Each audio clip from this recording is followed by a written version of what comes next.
dağıtmışsın hocam. Hikmet Ali.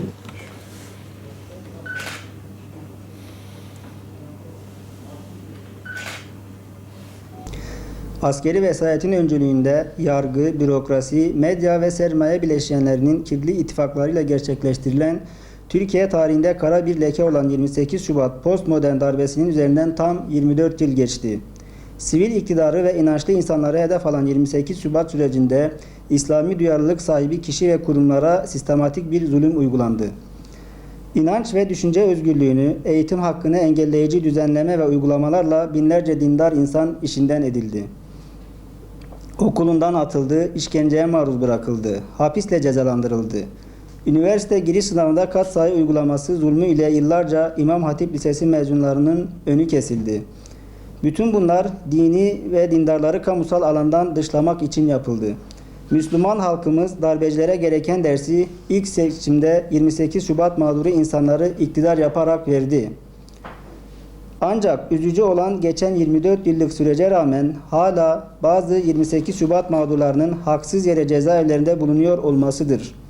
Mağdurların yerine darbecilerin konulacağı günü hasretle bekliyoruz. Yaşanan süreçler göstermektedir ki toplumsal yaralarımız pansuman çözümlerle iyileşmemektedir. Bu nedenle son dönemde gündeme gelen sivil anayasa konusunu önemli buluyoruz. İdeolojilerden arındırılmış, milletimizin öz değerleri üzerine inşa edilmiş yeni bir anayasa fikrini destekliyoruz. Milletimizin huzuru ve Türkiye'nin İslam ülkeleri üzerindeki etkinliğinin artması için bu anayasa üzerinde belirleyici norm İslam hukuku olmalıdır. Bu minvalde Ayasofya Camii Baş İmamı Profesör Doktor Mehmet Boynukalın'ın düşüncelerini destekliyoruz.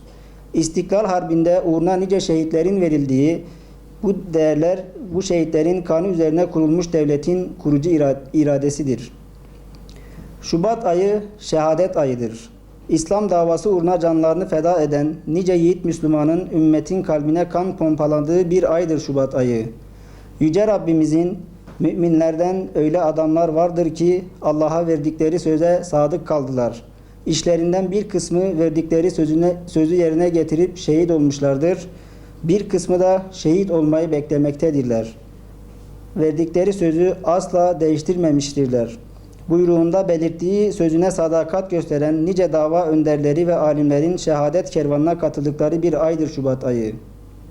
Hasan el-Benna'dan İskilifli Atıf Hoca'ya, Metin Yüksel'den Malcolm X'e, Şeyh Şamil'den Abbas Musavi'ye, Hama şehitlerinden El Halil şehitlerine ve birçok sembol ismin şehadete erdiği ay olduğu içindir ki Şubat ayı şehadet ayı olarak bilinmektedir.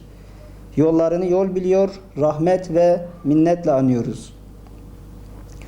Bugün de yeryüzü Doğu Türkistanlı mazlum kardeşlerimizin kanlarıyla sulanıyor. Kızılçin bütün dünyanın gözüne baka baka Müslüman Türk kardeşlerimize tarihin en vahşi asimilasyon ve soykırımını uyguluyor. Geçen günlerde Doğu Türkistan'da Çin'in uyguladığı zulmü soykırım olarak kabul eden Kanada parlamentosu kadar bir tavrı Türkiye Büyük Millet Meclisi de göstermelidir. Ne var ki Türkiye'de yapılan bu büyük zulme karşı Ankara ve İstanbul'da Çin'in elçilik binaları önünde seslerini tüm dünyaya duyurmak isteyen Doğu Türkistanlı kardeşlerimizin polis engeli ile karşılaştıkları bir tabloyla karşı karşıyayız. Bu zulme ortak olmaktır. Yetkililerimizi kardeşlerine sahip çıkmaya, Çin'in yaptığı bu soykırıma karşı uluslararası platformlarda girişimlerde bulunmaya davet ediyoruz. Kabul yıl dönümü olan İstanbul Sözleşmesi ve ilgili kanunlar hala yuva yıkmaya devam ediyor. Meyvelerini Boğaziçi eylemlerinde gördüğümüz LGBT gibi sapkınlıkların önünü açıcı maddeler içeren bu sözleşme artık iptal edilmeli, ilgili mevzuatlar kaldırılmalıdır. Son olarak Gara'da yıllar önce kaçırılarak esir tuttukları 13 silahsız insanımızı vahşice katleden PKK terör örgütünü lanetle kınıyoruz. Bu vahşet ABD'nin maşası olan PKK'nın gerçek yüzünü bir kez daha göstermiş olmasına rağmen muhalefetin PKK'yı değil devlet yetkililerini hedefe koyan bir dille açıklamalar yapması en hafifinden PKK'nın yapmış olduğu kara propagandaya alet olmaktır. Bu vesileyle hayatını kaybeden vatandaşlarımıza Allah'tan rahmet ve kederli ailelerine sabırlar diliyoruz. Bu ay içerisinde vefat eden, yerleri doldurulmayacak ülkemizin ve ilimizin önemli iki alimi Muhammed Emin Saraç ve Hafız Abdullah Nazırlı hocalarımıza da Allah'tan rahmet, milletimize başsağlığı diliyoruz.